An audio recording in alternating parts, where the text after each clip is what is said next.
5월 21일 새벽 기도에 나오신 성도님들을 축복합니다.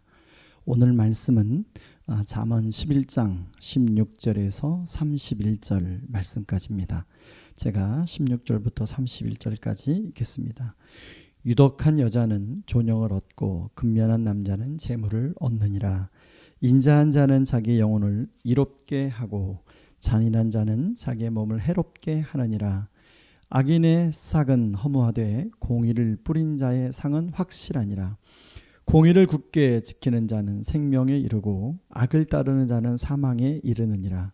마음이 굽은 자는 여호와께 미움을 받아도 행위가 온전한 자는 그의 기뻐하심을 받느니라.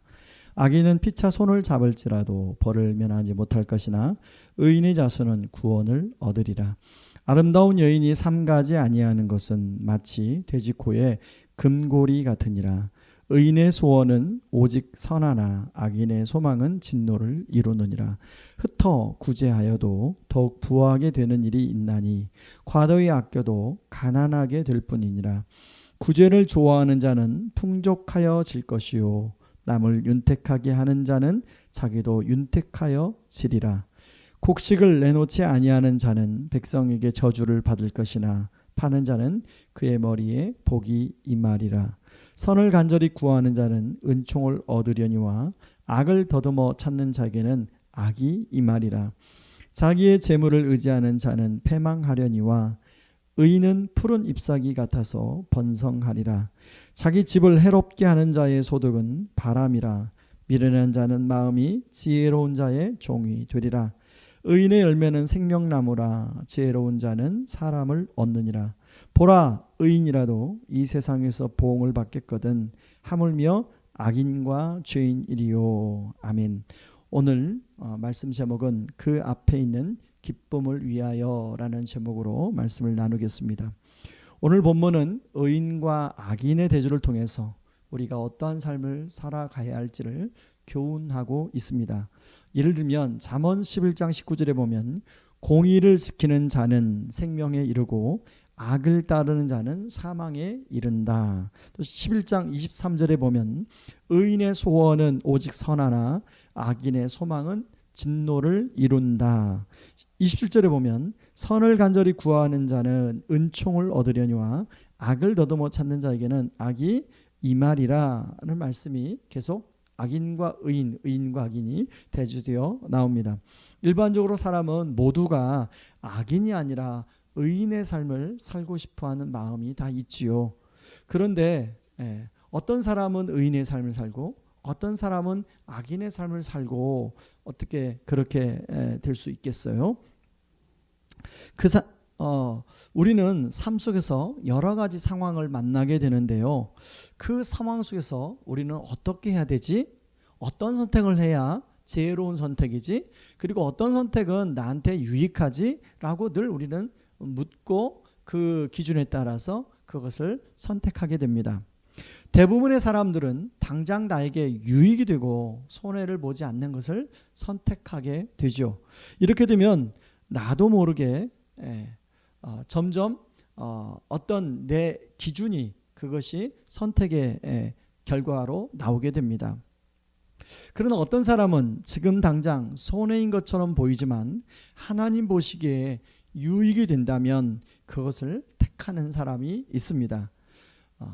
여러분, 이렇게 우리가 어떤 것을 선택하냐에 따라서 결과가 달라지는데 당장 나에게 유익이 되는 것만을 선택을 하게 되면 모든 것을 그렇게 선택을 하게 되면 결과도 그렇게 되고 비록 당장 나한테 유익이 안 되지만 손해지만 그러나 하나님에 대해서 비추어 하나님께 유익이 되는 일을 선택하게 되면 그게 바로 의인의 삶이 된다는 것입니다. 여러분, 이런 예가 사무엘상 25장에 나오는데요. 나발과 아비가일이 나옵니다.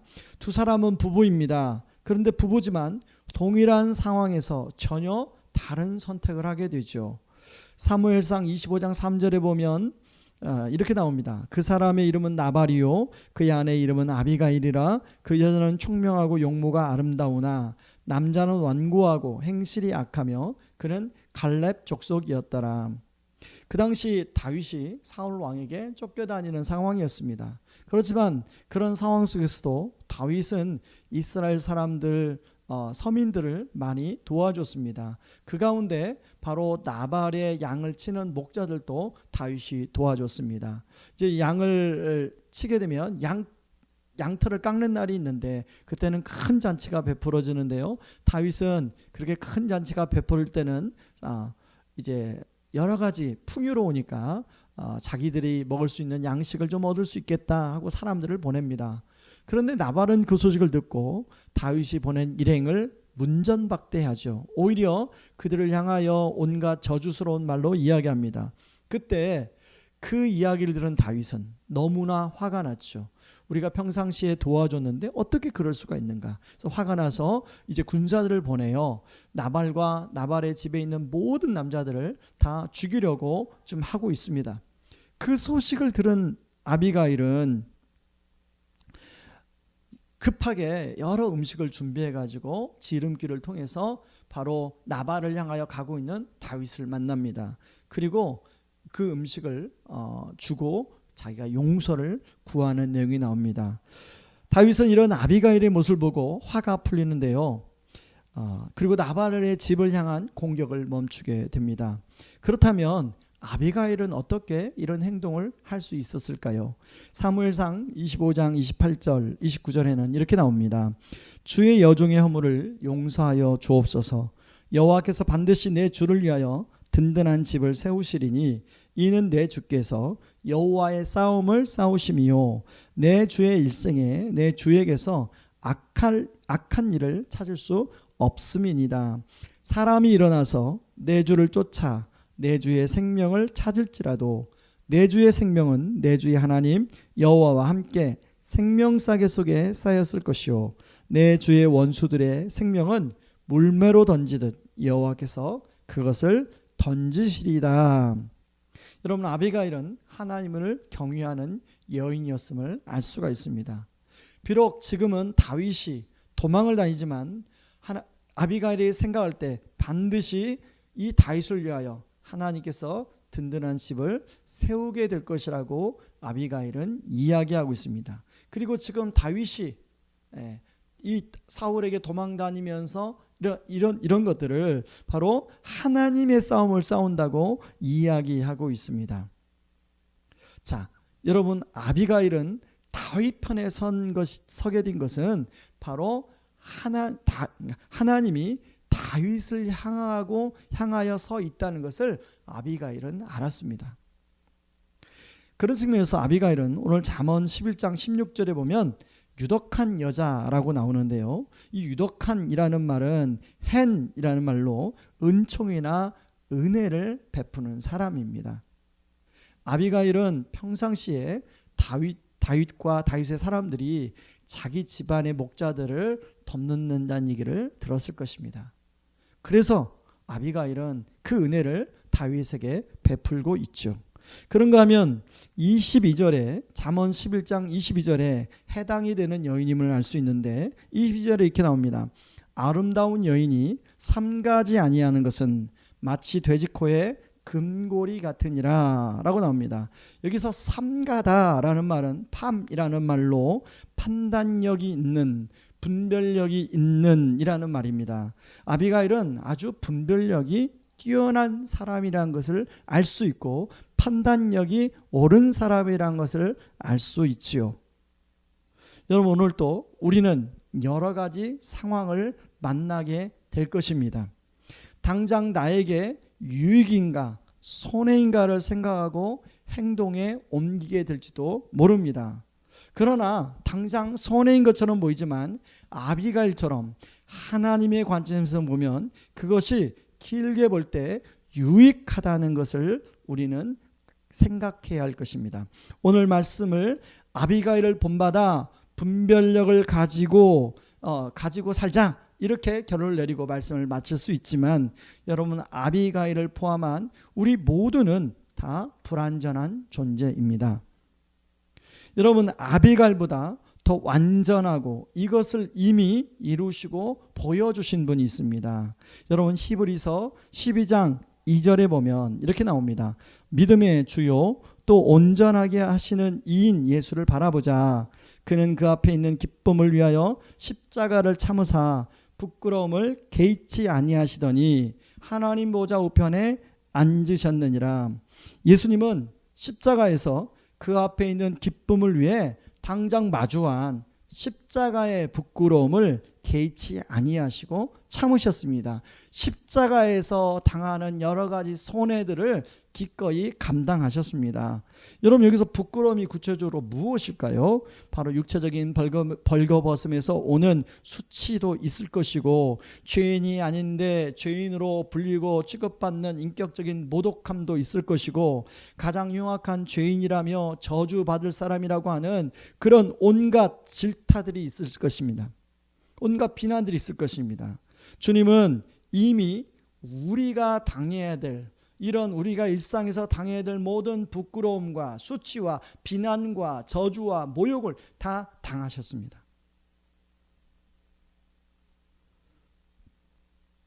여러분, 우리는 이런 것 중에 하나만 당해도 견디지 못하고 참지 못합니다. 그런데 주님은 우리의 기쁨을 위하여 이런 것들을 별것 아닌 것처럼 여기셨다는 것입니다. 왜냐하면 그 앞에 있는 기쁨인데 어떤 기쁨이냐면 바로 저와 여러분의 구원이요 뿐만 아니라 우리의 삶 속에서, 우리의 삶 가운데 속적으로 어려움에 놓일 때 바로 누리게 될 복음의 능력입니다. 주님은 마치 부모가 자녀들이 어려움에 빠져나오면 기뻐하듯이, 그렇듯이 우리가 구원을 받고 어떤 문제 속에서 구원을 받고 지속적으로 복음의 능력으로 자신의 왕국에 갇히지 않고 하나님의 왕국으로 빠져나오는 것을 보면 좋아하시고 기뻐하실 것입니다.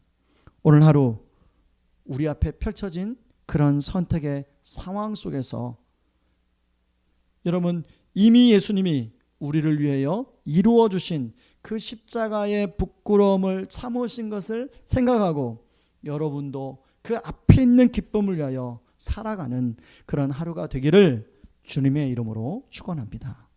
이 시간에 우리 말씀 붙들고 같이 기도하기를 원합니다. 우리 말씀 붙들고 기도할 때 하나님 아버지, 우리 앞에 펼쳐지는 수많은 상황들이 있는데 당장 나에게 이것이 유익인가, 이것이 손해인가로 우리가 결정할 때가 많은데, 하나님 아비가일처럼 바로 그것으로 어떤 기준을 삼는 것이 아니라 정말로 이 상황에서 하나님이 기뻐하시는 것이 무엇인지, 지금 비록 내가 손해일지라도 하나님에게 유익이 되는 것이 무엇인지를 생각하고 결정할 수 있도록 하여 주시옵소서. 그래서 하나님, 악인의 삶을 사는 것이 아니라 의인의 열매를 맺는 그런 삶을 살게 하여 주시옵소서. 우리 첫 번째 그렇게 기도하고요. 두 번째 기도할 때는 여러분, 예수님은 그 앞에 있는 기쁨을 위하여 모든 십자가에서 우리가 겪어야 될 부끄러움과 수치와 모욕을 다 당하셨습니다. 이미 예수님이 다 당하셨기에 하나님, 우리가 일상에서 만나는 그런 상황 속에서 수치스러운 부끄러움을 더 이상 당할 필요가 없습니다. 느낄 필요가 없다는 것입니다. 하나님 아버지, 하나님, 내가 일상에서 하나님 예수님처럼 그 앞에 있는 기쁨, 바로 복음의 능력을 위하여 하나님 기꺼이 지금의 선택에서 하나님 손해보고 하나님 기꺼이 양보하는 그런 선택을 하는 삶을 살아가게 하여 주시옵소서. 그래서 바로 의인은 생명나무의 열매를 맺는다고 그랬는데 하나님 생명나무의 열매를 맺게 하여 주시옵소서. 우리 같이 한번 기도하며 나갑니다. 기도하겠습니다. 고마우신 하나님 아버지, 고맙고 감사합니다. 아버지 하나님, 우리는 늘 눈앞에 이것이 유익인가 이것이 손해인가를 하나님 기준을 삼고 선택을 할 때가 많이 있습니다. 그러나 아비가일처럼 이것이 정말로 하나님 앞에 유익한 것인가를 우리가 기준을 삼고 선택하고 나아갈 수 있게 하여 주시옵소서. 더 나아가 완전한 삶을 우리에게 이미 보여주신 그 앞에 있는 기쁨을 위하여 십자가의 부끄러움을 기꺼이 참으시고 또 견디시며 온갖 모욕과 수치를, 우리가 당해낼 수치를 다 당하신 주님을 우리가 믿습니다. 오늘도 하나님, 우리는 내 눈앞에 펼쳐질 수치와 부끄러움을 당하지 않기 위해서 하나님, 내가 어떤 선택을 제대로 하나님의 뜻에서 서지 못하여 선택할 때가 있는데 그 그러지 않고 하나님 주님이 당하신 수치와 부끄러움 손해를 하나님 우리가 믿사오니 하나님 비록 지금 내가 손해볼지라도 내가 수치를 당할지라도 부끄러움을 당할지라도 그것이 하나님의 뜻이라면 하나님 그것을 선택할 수 있는 하나님 은혜를 허락하여 주시옵소서. 아버지 그런 자에게 오늘 또 주님은 우리와 함께 하신다고 약속하고 있습니다. 그런 자가 바로 생명나무의 열매를 맺는 자라고 이야기하고 있습니다. 하나님 오늘 하루도 그런 생명나무의 열매를 맺으며 살아가게 하여 주시옵소서. 예수님의 이름으로 기도하옵나이다. 아멘. 우리 계속해서 기도합니다. 여러분 돌아오는 주일은 이제 부부에 대한 우리가 좀 생각을 해보려고 합니다. 부부에 대한 말씀을 제가 준비하고 있는데 하나님 아버지 주님 남편과 아내, 아내와 남편의 관계를 깊이 생각해 볼 수 있는 정말 하나님이 기뻐하시는 우리의 모습이 무엇인가를 생각해 볼 수 있는 그런 시간들 되게 하여 주시고 하나님 정말 주일 예배가 은혜 가운데 잘 준비되게 하여 주시옵소서라고 기도해 주시고 뿐만 아니라 하나님 유치부, 유년부, 초등부 또 중고등부, 청년부 예배가 은혜롭게 잘 준비되어 하나님께 기쁨으로 영광으로 올려드리게 하여 주옵소서. 하나님 코로나 상황 속에서 우리의 교회를 보호해 주시고 우성고등학교를 지켜주시고 우리 성도님들의 사업장과 직장과 자녀들의 삶을 보호하여 주옵소서. 우리 같이 함께 기도하며 나갑니다. 기도하겠습니다. 고마우신 하나님 아버지 고맙고 감사합니다. 이번 주일 또 이제 돌아오는 주일 예배를 준비합니다. 특별히 이번 주는 가정이다. 네 번째 주로 부부에 대해서 생각해 보려고 합니다. 하나님 제가 부부에 대한 말씀을 잘 준비하게 도와주시고 하나님 또 예배를 잘 준비하여 하나님께 영광스러운 예배로 올려드리게 하여 주시옵소서. 하나님 유치부, 유년부, 초등부, 중고등부, 청년부 또 예배가 있습니다. 또 다락방이 있습니다. 하나님 예배와 다락방 안에 정말 우리가서 하나님의 영광을 선포하며 또 예수님을 자랑하는 그래서 우리 그 가운데 말씀으로 우리의 삶을 나누며 서로 격려하고 세워주는 귀한 은혜의 공동체를 경험하는 주일이 되게 하여 주시옵소서. 예수님의 이름으로 기도하옵나이다. 아멘. 여러분 개인적인 기도 가지고 주님 앞에 나아가기를 원합니다. 기도하겠습니다.